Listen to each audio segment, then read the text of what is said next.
Donc, chez messieurs, Israël vient de lancer une frappe préventive contre l'Iran. L'état d'urgence est décrété. Et parmi les cibles figure le président iranien lui-même. Pourtant, dans le cadre des négociations en cours avec les États-Unis, l'Iran a accepté de ne plus stocker d'uranium enrichi. Ce qui signifie que la menace nucléaire est écartée.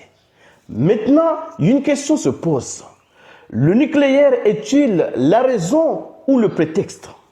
Chez messieurs, c'est dans ce cadre que nous allons aborder en profondeur de cette vidéoconférence. Mais avant d'aller en profondeur, de vous présenter les détails de ce qui se passe, partagez cette vidéo au maximum. Alors, que dit les sources?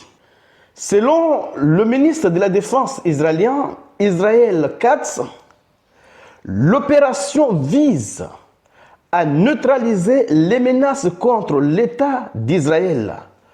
Et parallèlement, des sirènes d'alerte ont retenti dans tous les pays. Et le commandement du front intérieur a appelé la population à rester à proximité des abris. Donc, les choses sérieuses ont commencé.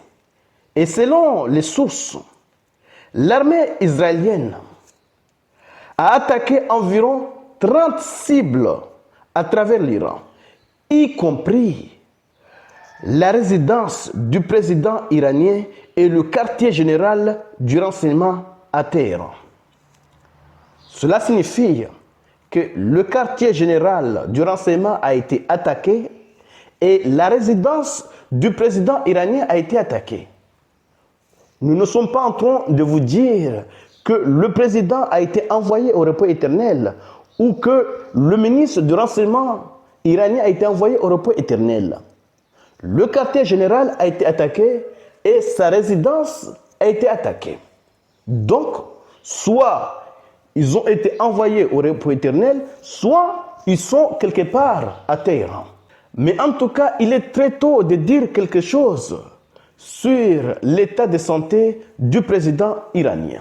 Mais alors, pourquoi Israël a décidé de viser le président iranien, sachant que ce n'est pas le président qui tire les ficelles, mais c'est le guide suprême et le secrétaire général de la sécurité iranien?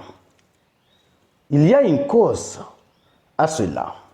Si ils arrivent à cibler et à éliminer le président iranien, l'Iran n'aura pas de retenue. Oui, l'Iran sera obligé de passer aux choses sérieuses et d'intensifier ses représailles. Et c'est bien ce qu'Israël souhaite.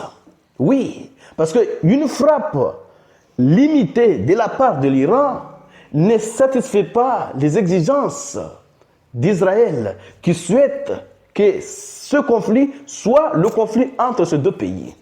Israël n'a pas besoin de revenir à chaque fois pour faire des choses un peu moitié-moitié avec Téhéran.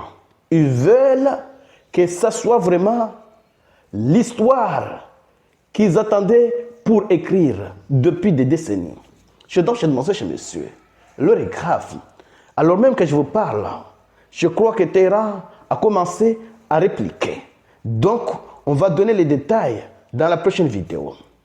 Mais l'Iran avait déjà dit que si vous nous frappez, même par des frappes limitées, nous allons répondre d'une manière vraiment importante. Que si vous attaquez l'Iran, ça sera un conflit régional. Oui, les Kataïb à Hezbollah en Irak, Hezbollah au Liban, les Houthis au Yémen, et peut-être même le Hamas, vont tous entrer en jeu. Surtout si la vie, oui, la survie du régime iranien est en jeu. Peut-être qu'au début, l'Iran va commencer les choses seul. Il est trop tôt de le dire. Mais on va voir ce qui va se passer dans les prochaines heures. Mais maintenant, peut-être que Téhéran est en train d'attaquer seul. Mais peut-être d'ici quelques jours, d'ici quelques semaines ou d'ici quelques heures, toute la région va s'embrasser. Chez messieurs, partagez cette vidéo. Et surtout, restez connectés pour la suite des événements. Merci.